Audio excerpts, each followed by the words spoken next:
arbitration, and whatever the result is, you have no right to appeal. So if you lose and you felt you didn't get a fair shake at the arbitration, it's one and done. It's over with. You can't get into the court system at all.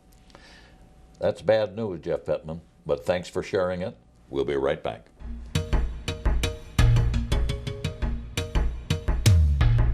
I'm George Curtis. We're back with the People's Law School, brought to you by the Wisconsin Association for Justice.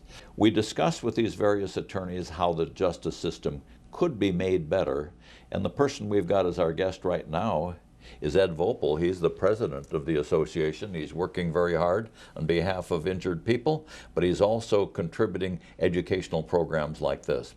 Ed, I'd like to talk about something that we've touched on in earlier programs. It goes all the way back to Stella Liebeck and that hot coffee, and how different propaganda groups have made that seem into a terrible example of justice, when really it was a very responsible act of justice by that jury.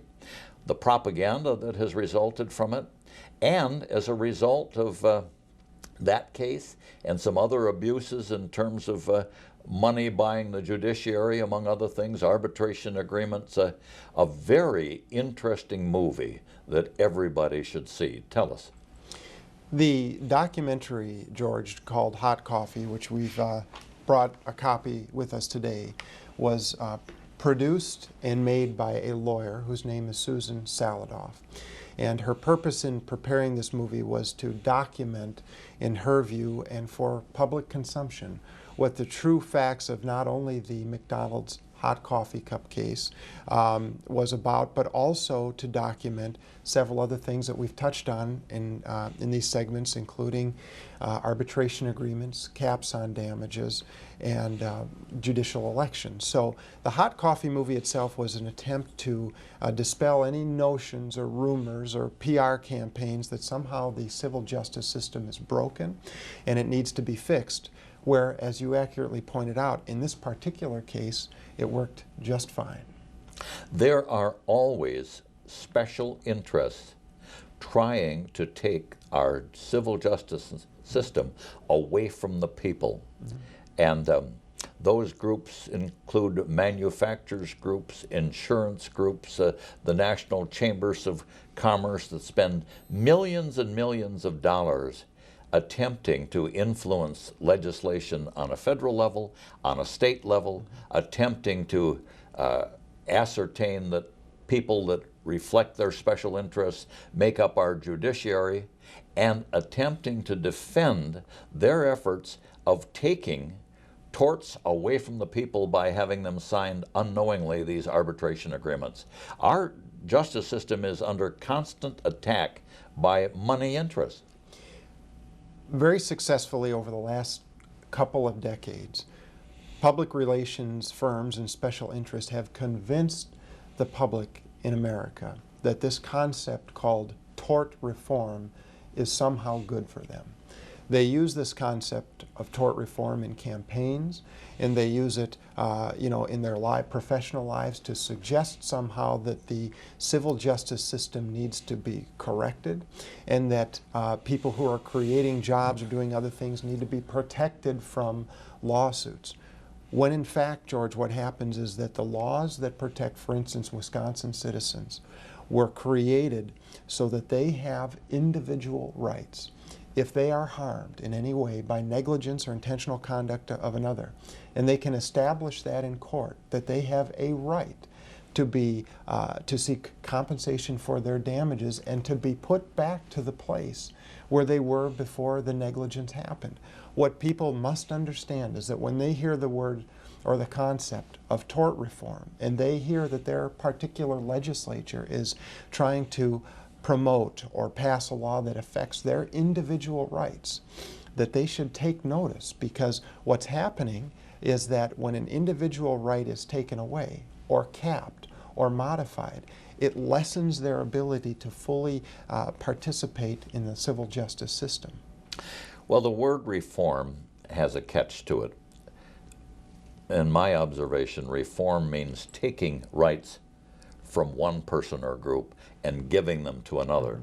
And I think, as you have rightfully pointed out, Ed, in the last few years, especially the last 2 years, most of that reform has been taking rights away from consumers, away from their right to the jury box, and giving them to corporations.